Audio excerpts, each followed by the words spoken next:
भारत और पाकिस्तान दोनों ही परमाणु देश संपन्न हैं। अभी दोनों के बीच काफ़ी अच्छा खासा तनाव चल रहा है। ऐसे में कई प्रकार के खतरों की आशंका बढ़ जाती है। इसमें परमाणु हमले के खतरे को दरकिनार नहीं किया जा सकता है। इस कारण से हमें हर तरीके से तैयार रहना चाहिए। कहा जाता है कि परमाणु विस्फोट के बाद सबसे खतरनाक जो निकलती हैं किरणें, जिसे हम रेडिएशन बोलते हैं, जो बताते हैं कि ये इंसानों के लिए इतना खतरनाक होता है कि उन्हें चंद ही मिनटों में मौत को सुला देती हैं। ऐसे में ये किरणें शरीर को काफ़ी नुकसान पहुंचाती हैं।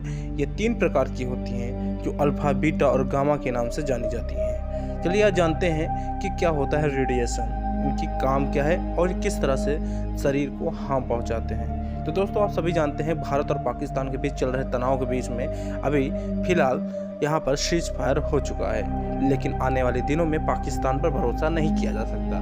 पाकिस्तान आए दिन लगातार सीज फायर का उल्लंघन करता रहता है। ऐसे में अमेरिका ने बीच बचाव कराते हुए भारत और पाकिस्तान के बीच सीज फायर करवा दिया है, लेकिन पाकिस्तान पिछले 2 दिन से लगातार परमाणु हथियार धमकी दे रहा था। ऐसे में कहा जाता है अगर परमाणु हथियार गलती से भी किसी देश ने एक दूसरे के ऊपर गिरा दिया तो क्या तबाही मचेगी। दोस्तों, परमाणु विस्फोट से निकलने वाली जो अल्फा, बीटा और गामा की रेडिएशन का मुख्य हिस्सा होती है, उनमें सबसे भारी अल्फा रेज होती है, जो डायरेक्ट तो शरीर के अंदर नहीं जा सक पाती, लेकिन इनका अगर एक भी हिस्सा खा लिया जाए या सांस के कारण माध्यम से शरीर के अंदर प्रवेश करता है तो ये बड़ी समस्या का कारण बनती है। दूसरे नंबर पर बीटा आती है। कहते हैं ये रेज स्किन को बर्न कर सकती है, लेकिन पतली चमड़े या पतले कपड़े की दीवार इन्हें रोक सकती है। इनमें सबसे तीसरी और सबसे खतरनाक गामा की रेंज होती है, जो शरीर में गहरे से गहरे अंदर तक जाती है और इन्हें रोकने के लिए मोटी कंक्रीट या लेड की दीवार होनी चाहिए। ऐसे अलावा फॉल आउट भी होता है। ये रेडियो एक्टिव धूल है जो हवा में फैलती है और चंद सेकंड में बहुत खतरनाक हो जाती है। लेकिन परमाणु हमले के बाद क्या करें? परमाणु हमले के बाद रेडिएशन से बचने के लिए बहुत सी चीज़ें हैं, जैसे कि समय, दूरी और बचाव सबसे ज़रूरी है। इसका है कि रेडिएशन के संपर्क में कम से कम समय बिताएं। ऐसे में विस्फोट वाली जगह से जितना हो सके उतना दूर रहें। अपने आप आश्रय के लिए मोटी दीवार वाली जगहों का इंतजाम करें। जैसे बताते हैं पहले 24 से 48 घंटे सबसे ज़्यादा खतरनाक होता है, क्योंकि इसमें रेडियो एक्टिव चीज़ें तेज़ी से खत्म होती हैं और 2 दिन बाद रेडिएशन का स्तर काफ़ी कम हो जाता है। इसलिए कम से कम 2 दिन तक किसी सुरक्षित जगह पर रुकना होगा। अगर बाहर जाना पड़े तो ज़्यादा से ज़्यादा काम खत्म करके वापस आएँ। ऐसे में लगातार विस्फोट से दूरी बनाए रखने में ही आपकी भलाई है।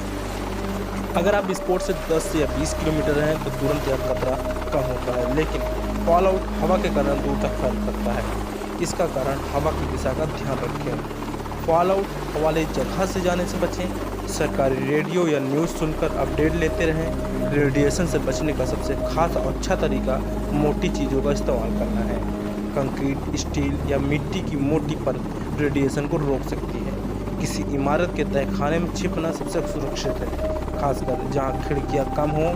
अगर तहखाना नहीं है तो मोटी दीवारों वाली जगह चुनें या मिट्टी या रेत के बैग दीवारों से पास जाकर सुरक्षा लें। ऐसे में खुद को इन जगहों से जाकर अपने आप को बचा सकते हैं। लेकिन लगातार बढ़ रहे तनाव के बीच ये अच्छा होगा कि दोनों देश ये चीज़ें ना ही करें, क्योंकि इससे दुनिया में सिर्फ विनाश होगा।